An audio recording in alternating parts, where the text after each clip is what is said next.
Assalamualaikum warahmatullahi wabarakatuh. Eee, Terima kasih untuk waktunya untuk Ibu Bias Yulisageni, MKom, selaku dari dosen pembimbing. Terima kasih atas waktu dan kesempatan yang diberikan.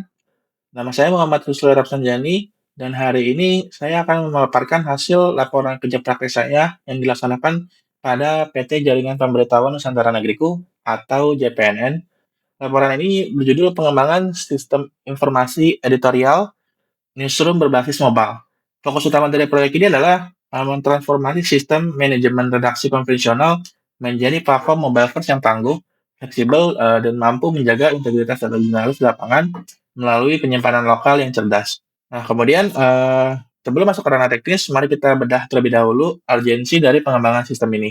Saat ini proses produksi berita di jpnn.com mengandalkan sistem internal bernama JEDOR atau JPN Editor yang berbasis web desktop, yang berbasis web base. Dalam praktiknya, jurnalis di lapangan menghadapi tiga kendala kritis. Yang pertama, ketergantungan pada perangkat desktop atau web base. Di lokasi liputan yang dinamis dan membutuhkan mobilitas tinggi, reporter dipaksa membuka laptop hanya untuk melakukan pengetikan draft berita. Hal ini sangat tidak efisien dan menghambat kecepatan breaking change. Yang kedua, terkait user experience yang tidak responsif. Jadi ketika jurnalis itu mencoba memaksakan akses web jedor melalui web browser ponselnya mereka, interface yang ada itu tidak terlalu teroptimasi untuk layar kecil. Navigasi juga sulit dan tombol terlalu kecil, sehingga proses pengetikan berita yang panjang itu menjadi sangat melelahkan. Ketiga, yang paling krusial adalah risiko kehilangan data akibat koneksi yang tidak stabil. Karakteristik jaringan seluler di lapangan itu seringkali mengalami blank spot atau penurunan sinyal yang tiba-tiba. Pada sistem existing tuh, jika koneksi internet terputus pada saat reporter sedang menulis dan belum sempat menekan tombol save, seluruh draft berita yang telah diketik akan hilang seketika karena sistem langsung merefresh atau data tersebut gagal dikirim ke server. Masalah inilah yang menjadi pendorong utama lahirnya solusi jalur mobile. Pada flowchart existing di sebelah kanan, terlihat kalau dia itu harus punya akses internet terlebih dahulu untuk bisa mengakses web jedor. Nah, di situ juga tidak ada fitur untuk pengecekan spell checker. Jadi, tipe-tipe mungkin bisa terlewat kalau misalnya nggak sadar. Kemudian dalam merancang solusi untuk masalah tersebut, saya menggunakan dua landasan teoritis yang lumayan kuat sebagai acuan ilmiah. Referensi pertama itu adalah kajian dari Judita mengenai news accuracy atau akurasi media berita online, berita di media online. Teori ini menekankan bahwa kecepatan aja tidak boleh mengorbankan ketepatan. Oleh karena itu, dalam aplikasi ini saya mengintegrasikan fitur spell checker untuk memastikan bahwa meskipun jurnalis itu mengejar deadline yang ketat di lapangan, kesalahan pengetikan atau typo itu dapat diminimalisir secara instan sebelum masuk ke meja redaksi. Referensi kedua itu adalah studi dari Marhamah dan Fauzi tentang jurnalisme di era digital, yang menyoroti pentingnya desentralisasi ruang redaksi. Media modern itu harus mampu memindahkan fungsi ruang redaksi fisik ke dalam handphone jurnalis. Melalui pendekatan mobile first, sistem yang saya kembangkan ini memfasilitasi konsep desentralisasi tersebut secara terpenuh. Sedangkan untuk referensi internalnya itu berasal dari situs Jedor sendiri yang sudah live dan dipakai oleh keredaksian dalam bentuk web base. Proyek pengembangan ini diarahkan untuk mencapai tujuan dan manfaat yang seimbang antara aspek teknis akademik dan kebutuhan industri. Tujuan utama dari proyek ini adalah ngebangun aplikasi mobile menggunakan arsitektur single port base yang lumayan efisien dengan fokus pada pengembangan pada drafting sistem offline. Nah, sistem ini dirancang khusus untuk melindungi state tulisan dari jurnalis ketika uh, tidak ada internet yang mumpuni secara lokal di memori perangkat device-nya. Manfaat bagi industri adalah khususnya bagi jpnn.com terciptanya akselerasi distribusi informasi yang signifikan.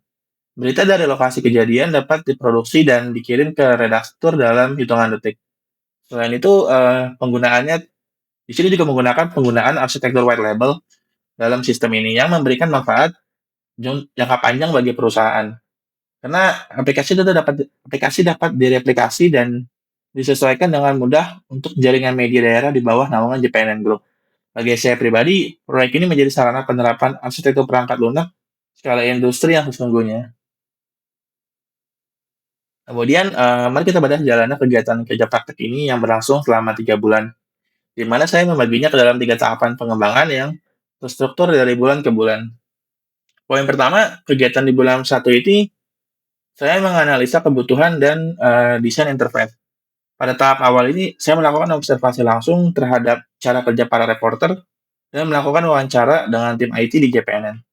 Dari sana, saya menyusunkan spesifik kebutuhan sistem dan mulai merancang kebutuhan apa yang paling utama untuk proyek kali ini. Fokusnya adalah menciptakan interface yang ergonomis untuk pengetikan berita di layar ponsel, lengkap dengan navigasi dari dark mode dan light mode untuk kenyamanan mata jurnalis di berbagai kondisi cahaya di lapangan. Poin kedua adalah kegiatan di bulan kedua ini pengembangan fitur inti dan auto save system.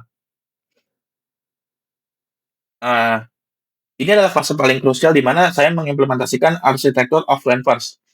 Saya membangun sistem manajemen draft lokal pada perangkat mobile.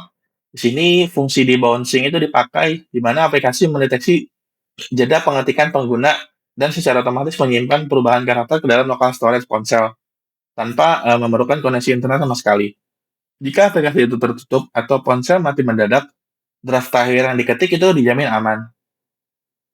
Kemudian di bulan ketiga, di awal dan akhir, saya melakukan integrasi fitur pendukung dan finalisasi. Uh, Fokusnya itu pada pengayaan fitur dan pengujian sistem. Saya mengintegrasikan fitur spell checker berbasis algoritma bahasa Unigram, mengimplementasikan modul schedule news agar jurnalis itu dapat mengatur waktu tayang berita secara otomatis, serta merancang dashboard analitik untuk memantau performa tulisan dari redaktur dan reporter. Tahap ini ditutup dengan pengujian fungsionalitas menyeluruh untuk memastikan sinkronisasi data antara penyebaran lokal di ponsel dan server berjalan tanpa konflik. Sebagai konteks tempat implementasi sistem ini, JPNN merupakan salah satu pionir media digital terkemuka di Indonesia. Berakar dari kekuatan jaringan berita cetak Jawa Post Group, JPNN ini telah bertransformasi menjadi entitas digital mandiri yang resmi terverifikasi oleh Dewan Pers. Dengan skala operasional yang mencakup wilayah nasional dan mengelola ratusan jaringan media di daerah. JPNN ini menuntut aliran data yang sangat masif dan cepat. Setiap harinya, ribuan artikel diproduksi dan dikonsumsi oleh jutaan pembaca. Skala industri yang besar inilah yang membutuhkan dukungan infrastruktur editorial modern yang mampu seperti sistem jadwal mobile yang saya kembangkan. Sekarang mari kita masuk ke inti arsitektur sistemnya. Di layar ini dapat kita lihat informasi mengenai flowchart pengembangan baru yang saya usulkan. Jika dibandingkan dengan flowchart existing pada halaman awal sebelumnya, perubahan fundamental itu terletak pada bagaimana sistem menangani data draft. Pada sistem lama, alur bersifat linear dan online dependent. Jurnalis mengetik, lalu data tersebut langsung dikirimkan via HTTP post ke server. Lalu server akan merespon dan menyimpan datanya. Nah, jika di tengah jalur ini ada internet yang putus, atau koneksi gagal atau data loss, maka jurnalis harus mengulangi lagi dari awal. Nah, pada sistem usulan, saya menyisipkan sebuah lapisan proteksi bernama local storage sink. Local storage sink. Alurnya berubah menjadi ketika jurnalis sudah mengetik di aplikasi mobile, setiap interaksi teks atau pemilihan gambar dan kategori dan teks dan lain-lainnya akan memicu fungsi autosave ke database lokal device tersebut secara real time. Sistem ini menggunakan mode debouncing yang sudah dibahas sebelumnya agar setiap ketikan langsung tersimpan secara otomatis di lokal. Jika koneksi terputus, draft tidak akan hilang dan tetap tersimpan di perangkat. Nah, saat internet stabil kembali, sistem akan otomatis mengirimkan draft tersebut ke API server Golang agar naskah dapat disubmit ke meja redaktur dan mulai siklus editorial. Nah, berikut adalah implementasi nyata dari aplikasi Jadwal Mobile yang telah dibangun. Dari sisi teknologi, sisi front-end aplikasi ini dikembangkan menggunakan framework Flutter dan bahasa pemrograman Dart. Pemilihan Flutter didasarkan pada kemampuannya menghasilkan performa natif yang tinggi dengan pemeliharaan single code base. Sementara di sisi backend, kami menggunakan Golang yang terkenal sangat efisien dalam menangani konfigurasi tinggi dan komputasi cepat. Dapat kita lihat pada demonstrasi interface di layar, dashboard utama menyajikan visualisasi data analitik performa artikel secara clean. Pada halaman editor text, fitur unggulan spell checking bekerja secara aktif menggunakan pendekatan algoritma word unigram. Sistem secara otomatis memindai setiap kata yang diketik mencocokkannya dengan kamus besar, dan langsung memberikan garis bawah merah beserta saran perbaikan jika mendeteksi adanya kesalahan typo. Semua proses komputasi ini berjalan selaras dengan fitur auto save background tanpa menurunkan performa aplikasi. Nah, sebagai kesimpulan dari kerja praktek ini adalah pengembangan aplikasi di luar mobile berhasil menjawab tantangan mobilitas tinggi dan keterbatasan sinyal yang dihadapi oleh jurnalis cpnn.com di lapangan. Mekanisme auto save offline first yang diimplementasikan terbukti mampu mengeliminasi risiko kehilangan draft berita secara total. Sementara fitur spell checker menjaga standar akurasi jurnalisme. Rekomendasi untuk pengembangan kedepannya mungkin adalah menambahkan fitur kompres pada data agar pengiriman gambar atau aset itu tidak terlalu berat, serta integrasi dengan sistem push notification antara redaktur dan reporter. Misalnya ketika draft yang dibuat reporter itu di-claim atau di-approve atau di-reject atau di-revision, maka reporter tersebut akan mendapatkan notifikasinya. Nah, demikian presentasi laporan kerja praktek ini saya sampaikan. Terima kasih atas perhatian Ibu dosen pembimbing, Ibu Bias. Wassalamualaikum warahmatullahi wabarakatuh.